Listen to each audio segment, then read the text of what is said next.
안녕하십니까. 소마시네마의 소마50입니다. 오늘 얘기할 영화는 유령입니다. 네이버 영화 유령이고요. 자, 이 작품이죠. 자, 이 작품은 이혜영 감독의 작품인데요. 이혜영 감독은 우리들한테는 독전으로 이름이 많이 알려진, 이 독전이 생각보다 너무 크게 흥행을 해가지고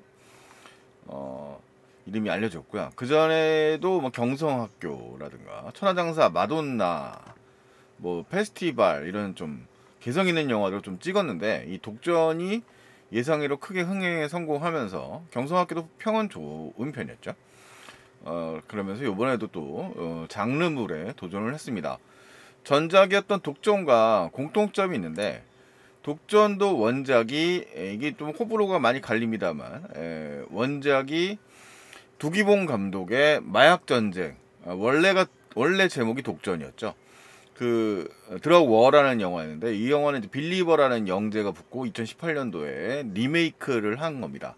국대에서 이제 약간 되게 좀 그 실제로 두기봉 감독의 영화는 리얼리티가 되게 강조되어 있는 영화라고 한다면, 이 빌리버 독전 한국판은 좀 스타일리시한 성격을 좀 강조한 경향이 있었죠. 자, 그랬던 영화였고요. 이 유령의 경우도 공통점이 있는데, 이 영화의 원작은 2009년도인가요?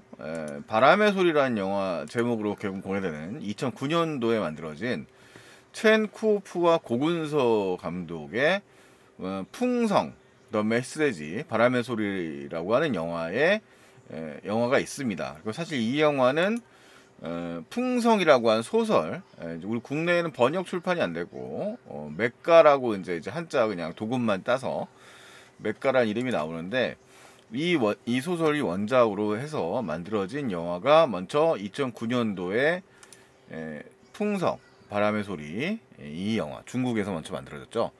이 영화가 이제 그 중국의 일종의 오스카라고 할 수 있는 당시에 금기상을 좀 받았고, 뭐 지금처럼 이렇게 막 애국주의 성향이 강했던 시대가 아니기 때문에 상당히 완성도가 높았던 스릴러로서 국내 일부 팬들에도 꽤 알려져 있었던 영화입니다. 이 영화가 리메이크 된다는 얘기가 많이 있었는데, 리메이크돼서 나온 결과물이 이제 이 영화가 되는 거예요. 유령이라고 하는 영화가 되죠. 그래서 약간 포스터를 보시면 느낌이 비슷합니다. 다섯 인물이 등장하는 유령의 포스터, 이렇게 주요 다섯 인물이 나오죠. 사실 풍성의 오리지널 포스터, 이 원래 더 메시지라고 하는 중국 영화죠. 이 영화에도 보면 이빙빙과 주신이라고 하는 상당히 중화권에서 굉장히 명성이 뛰어난 배우들, 그다음에 장한이, 뭐 황효명 등의 이제 유명 배우들이 이제 또 같이 차지하고 있는 자리가 있는데, 이 영화가 이제 일단 먼저 만들어졌고, 요번에 이제 이렇게 만들어지게 됐습니다. 자, 그러니까 있는 영화가 원래 있는데, 뭐 영화 자체를 이렇게 참조한 거라고 그러진 않더라고요. 소설의 좀 스토리를 따라가면서 한국으로 좀 번안했다고 말할 수 있고요. 이건 이제 지금 연출 장면 당시에 이혜영 감독의 모습을 볼 수 있습니다. 근데 뭐 이 영화에 대한 평가가 썩 좋지만은 않은 것 같아요. 기자평론가 5.67 정도로 뭐 이렇게 2개 반, 3개 정도의 평이니까, 요즘에 만들어진 영화들에 대한 평가치고는 뭐 그냥 평작 정도, 이 정도 수준으로 평가를 받고 있고, 관람객 평가도 좀 별로 좋지 않습니다. 6.89 정도면. 같이 개봉한 지금 이 현재 설을 맞이해서 한국 영화가 두 편이 개봉이 됐는데, 교섭과 유령이죠. 두 편 다 뭐 그다지 평은 좋은 평을 많이 받지 못하고 있습니다. 사실 개인적으로는 교섭은 꽤 재밌게 봤는데, 많은 분들이 좀 실망을 많이 하셨나 봐요. 네, 뭐 그렇습니다. 뭐 그 교섭에 대한 얘기는 다시 저번 시간에 말씀을 드렸으니까 따로 말씀을 드리지 않고요. 일단은 오늘은 이 영화 유령에 대해서 좀 더 말해보도록 하죠. 이 영화의 이제 오프닝 시퀀스를 차지하는 거는, 유령이라고 하는 게 이 영화의 그 애초에 포인트 자체가 항일 조직 스파이 유령은 이 안에 있다, 이렇게 나와 있지 않습니까? 그러니까 밀실 추리극 같은 느낌을 줍니다. 이 포스터 자체가 오리지널은 아니지만 중국 영화죠. 이 포스터와 뭐 이건 사실 좀 다시 만들어진 포스터라서 뭐 좀 일부러 한국판하고 비슷하게 만든 것 같은데, 이런 좀 설정 자체, 그러니까 이제 낭떠러지가 되어 있는 그런 공간적 배경 안에서 유령을 찾는 다라고 하는 설정이 이제 유사하게 형성이 되는데, 그래서 사실은 좀 추리극이 아니고 미실 추리극 같은 것이 아니겠느냐라는 생각을 저도 좀 했었습니다. 근데 영화가 사실 장르적으로 보자면 반반 정도 갈라진다는 느낌이 좀 있고요. 많은 분들이 비판하시는 것처럼 사실 이 영화의 전반부에 사실 유령이 누구인지는 사실 등장을 합니다. 뭐 사실 이한희 씨가 연기하는 인물이 일종의 유령, 그러니까 이 조선총독부 내에서 정보를 담당하는 부서의 멤버라고 하는 것. 그러니까 지금 영화에서 비밀결사 단체가 등장하는데 일종의 의열단 같은 단체죠. 이름이 흑색단인가요? 예, 뭐 이런 제목이 붙어 있는데, 네, 사용자 보죠. 예, 흑색단입니다. 흑색단이라고 해서 흑색단의 스파이 유령이 활약하고 있다고 합니다. 그래서 경호대장 카이토가 이 암살 시도를 하고 있기 때문에, 이렇게 이제 암살 시도라는 게 의열단 같은 단체가 많이 했었던 단체인데요.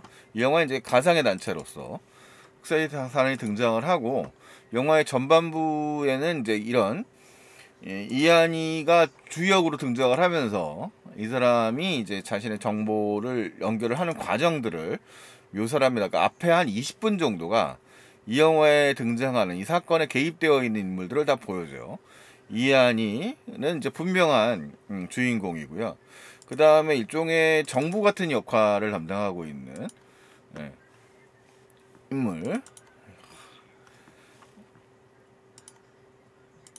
네. 정보를 그 일종의 정부이자 비서 역할을 담당하고 있는 박소담 캐릭터가 있고요. 그 다음에 중간 뭐 관리자로서 한국 조선인이죠. 조선인인 서현우 캐릭터가 있습니다. 서현우. 그 다음에 무라야마라고 불리우는 일종의 역시 이 정부 그 비밀이 세워진, 그러니까 동선이 그 총독 새로 부임한 총독의 동선이 노출되면서 암살 시도가 이루어지거든요. 그 암살 시도에 이제 개입되어 있는 인물들이에요. 이 정보를 취급했던 인물들이죠. 그리고 이제 박혜수가 연기하는 인물이 이제 이 경호 국장으로서 이들을 이제 색출하려고 나서는 적극적인 좀 잔혹한 빌런 캐릭터가 되겠습니다. 그리고 그 수사의 대상이 되는 인물들이 이제 서현우가 연기하는 캐릭터, 그 다음에 이제 설경구가 연기하는 무라야마. 사실 이 사람은 경호국장이었던 이제 이 박혜수라고 연기하는 인물과 일종의 경쟁 관계의 인물이기도 해요. 그래서 이 사람이 과연 빌런인지 아닌지는 영화의 이제 중반부가 넘어갈까지는 사실 좀 불분명한 상황입니다. 그래서 여러분들도 뭐 영화를 보시면서 탐색해 보시면 될 것 같고요. 그리고 당연히 이제 주인공인 이제 이한이 캐릭터가 유령인 걸 당연히 숨겨야 되는 인물인 거죠. 네, 그 다음에 뭐 또 다른 인물이 있습니다. 이 정부에 관련되어 있는 좀 약간 이 본인의 의도와 상관없이 이제 엮여져 버린 젊은 캐릭터가 한 명 또 있고요. 영화에는 뭐 지금 여기 포스터에는 등장하지 않습니다만 그런 캐릭터가 있습니다. 그래서 영화의 이제 전반부는 이 작전이 실패하는 과정이죠. 그러니까 시도를 했으나 실패하는 과정이고, 그 역할을 이제 카메오 연기를 하고 있는 이손 배우가 이 캐릭터를 이제 앞부분에서 그 작전 시행하는 일종의 항일 레지스탕스 애국지사로 등장을 합니다. 그리고 그 정보를 연결해주는 인물이 이제 바로 이한희 배우가 되는 거죠. 자, 그래서 이런 설정이 이제 앞에 전반부가 깔리고, 그 다음에 공간적으로 지금 이 극장이 이제 그 정보가 이루어지는 일종의 공간이고요. 마릴린 디트리의 상하이 익스프레스가 상영되고 있는 극장이네요. 그 공간이고 이제 일제시대 경성인 거죠. 그 다음에 공간을 바꿔서 이 낭떠러지에 설치되어 있는 모종의 공간에서 이런 수사가 이제 색출 작업이 벌어지고 있는 겁니다. 색출 작업을 주도하는 인물이 이제 바로 이 박혜수가 연기하는 인물인 거죠. 인물입니다. 그래서 과연 이제 영화의 이제 첫 번째는 우리가 예상할 수 있는 것처럼 과연 누가 유령인가? 유령은 한 명인가, 두 명인가, 세 명인가? 뭐 이런 이제 그런 궁금증을 낳았는데 관심을 두고 있어요. 근데 사실 그리고 영화가 중반부로 넘어가. 사실은 이제 그런 설정이 이제 전반부에 긴장감을 만들어내는 것에 목적이 있는 건데 아쉽게도 사실 이 영화의 그런 설정은 그런 추리적 요소들은 좀 약하다고, 그러니까 각본이 꼼꼼하다고 볼 수 없을 것 같습니다. 그러니까 영화가 시각적으로 이제 이 비가 쏟아지고 있는 전반부에 이제 오프닝 시퀀스에서부터 사실 되게 이혜영 감독이 전작이었던 그 독전에서도 되게 스타일리시한 감각을 되게 많이 냈고 미술적 프로덕션 디자인에서 굉장히 공을 많이 들인 모습을 볼 수 있었는데 이 영화에서도 사실 그 일제 시대에 1900 한일 병합이 일어난 경술국치 이후에 한 10년 정도의 시간이 흘렀다고 영화 속에서 배경이 되거든요. 그러니까 이제 일본의 이제 무단 통치가 끝나고 문화 통치를 이제 여는 시점 정도라고 이제 우리가 이제 교과서상으로 배웠던 시기인데 그 속에서 굉장히 되게 뭐 어떻게 보면 레트로한 그리고 의상이라든가 이런 것도 보면 상당히 세련되어 있는 인물들, 되게 어떻게 보면 화려하죠.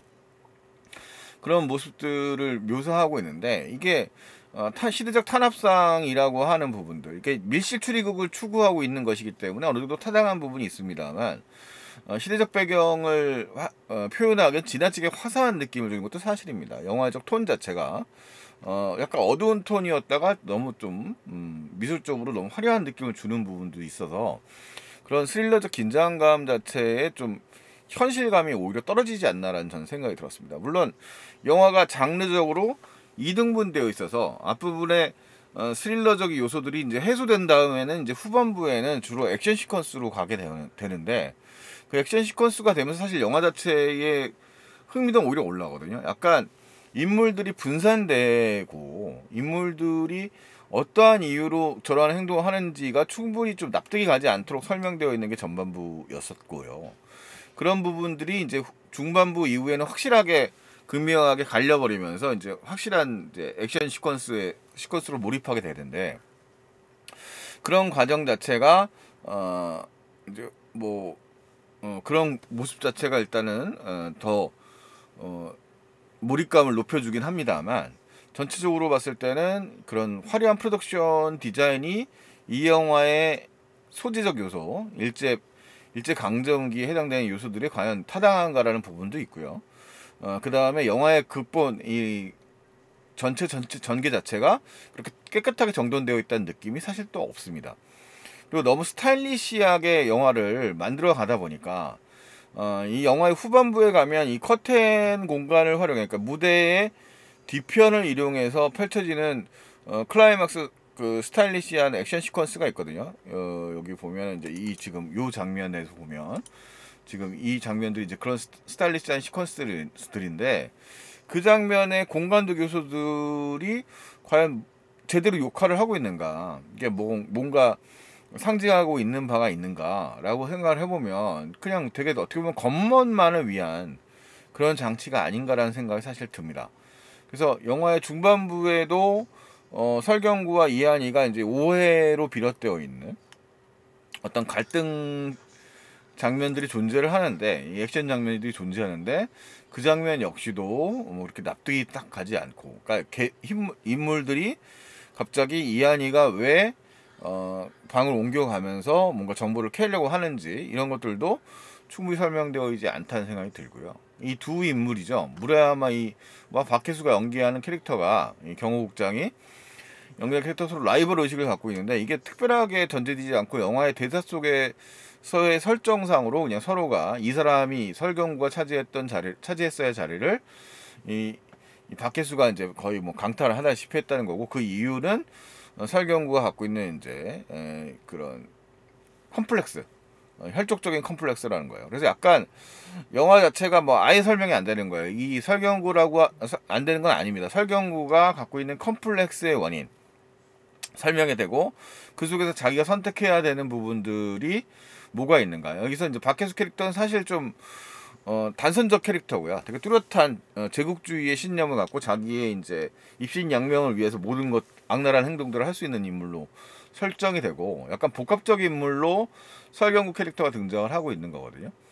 자, 그런 상황에서 이제 사실 중심이 축을 이루고 있는 나머지 인물들, 뭐 서현우를 비롯하여 이한이라든가, 예, 그 다음에 뭐 박소담이라든가 이런 인물들이 등장을 하는데, 이 중에서 이제 지금 얘기하는 인물 중에서 누군가 또 이제 영화 중반에 확 변신을 한단 말이에요.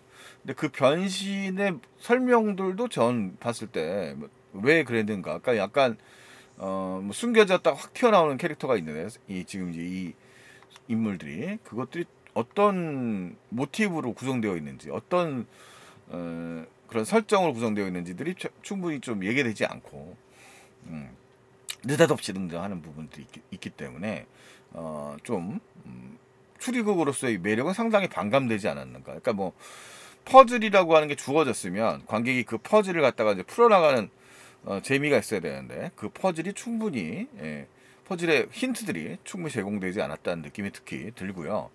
중반부 이후의 전개에서의 액션 시퀀스의 경우도 이게 그 현실감이라고 하는 부분들을 차치할 수 없기 때문에, 이게 역사적 부지속공 시간을 배경으로 하고 있는 거잖아요.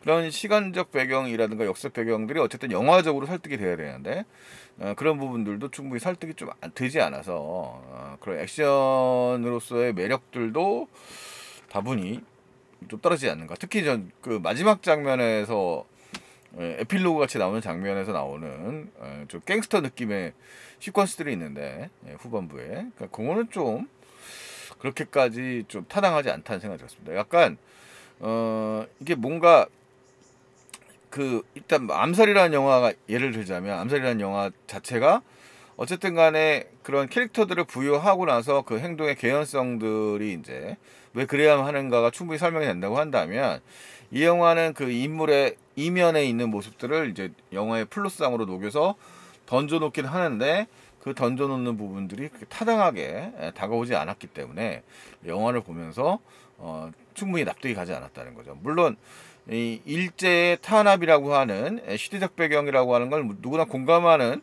문제였고, 여기서 이 맞서 싸웠다고 하는 인물들에 대한 공감도는 늘 있을 수밖에 없는 부분이 있겠습니다만, 영화 안에서 이것을 풀어내는 데는 충분히 매력적이지 않았다. 그래서 오히려 스타일에 너무 집착한 나머지, 스타일이라든가 패션에 너무 집착한 나머지 영화 자체의 현실감이 좀 떨어진 것이 아닌가. 그리고 그것을 풀어내는 플롯의 설득력이 좀 떨어지는 것이 아니었는가 라고 합니다. 그야말로 시각적 요소, 스펙타클적 요소에 너무 매달리다 보니까 영화 자체가 가지고 있어야 될 그런 긴박감, 긴장감들이 오히려 휘발되어 버린 것이 아닌가라는 좀 아쉬움을 줍니다. 애초에 이 영화를 넷플릭스로 개봉할 것인가라는 고민도 했었다고 하더라고요. 그래서 그때 사실 좀 그런 기사를 읽으면서 좀 흥행 자체에 좀 그런 자신감, 그런 좀 흡인력이 부족하다는 생각을 아마 프로듀서 쪽에서 고민하지 않았을까 하는 생각도 드는데, 영화를 보고 나니까 너무 스타일만 살아있고, 그러니까 스타일도 사실은 예영 감독의 전작에서부터도 너무 스타일이라고 하는 부분들에 대한 좀 비판들이 있었는데, 너무 살려있고 사실 좀 핍진성, 현실성의 문제가 좀 휘발되어 있다는 부분이 있었는데, 이 유령이라는 영화는 더구나 역사적 소재를 가지고, 비록 중국 소설을 원작으로 한 영화입니다만, 그것을 이제 항일 운동의 역사로 가지고 왔고, 이 흑색단이라고 하는 조직 자체가 뭐 실제로 존재했던 의열단 같은 조직들의 모티브를 가지고 와서 설정을 했었기 때문에, 뭐 실제로 우리 그 뭐 역사를 보면 그런 시도들이 없었던 것도 아니니까요. 그렇기 때문에 너무 뭐라고 할까, 그런 추리극 장르적 요소들에 매달리다가 이도저도 안 된 상황들, 그리고 장르적 요소와 스타일적 요소에 매달리다가 이도저도 안 된 상황들이 결국 벌어진 거 아닌가라는 생각이 듭니다. 그래서 좀 다소 아쉬운 결과물이었다는 생각이 들고요. 여러분들은 또 어떻게 보셨는지 또 궁금하네요. 저는 유령을 보고 와서 소감을 남기고 있는 소마시네마였습니다. 소마시네마의 소마50일이었습니다. 다음에 또 만나도록 하죠. 안녕히 계십시오.